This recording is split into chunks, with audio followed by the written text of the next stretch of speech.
शोर ना करो, डोंट मेक नॉइस। हमारी कहानी सुनने से पहले हमारे चैनल को सब्सक्राइब करें, लाइक करें और शेयर करें। चलिए अपनी कहानी का आगाज करते हैं। आज हमारी कहानी है शोर ना करो। गली में शोर मचाने से और रात में सबको जगाने से किसी की भी नींद खराब हो सकती है, इसलिए किसी की नींद खराब मत करो। इसलिए प्यारे बच्चों, शोर ना करो, शोर ना करो।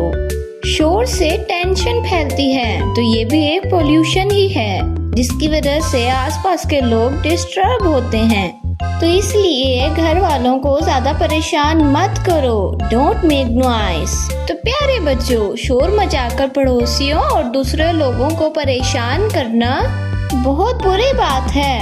अल्लाह पाक के आखिरी नबी सल्लल्लाहु अलैहि वसल्लम ने इरशाद फरमाया है कि जो अल्लाह पाक और क़यामत के दिन पर ईमान रखता है, वो अपने पड़ोसियों को हरगिज तकलीफ न दे। तो प्यारे बच्चों, अगर आपको हमारी कहानी पसंद आई है तो हमारे चैनल को सब्सक्राइब करें, लाइक करें और शेयर करें और बेल के बटन को दबा दें ताकि हर आने वाली कहानी का नोटिफिकेशन आपको शो हो जाए। शुक्रिया।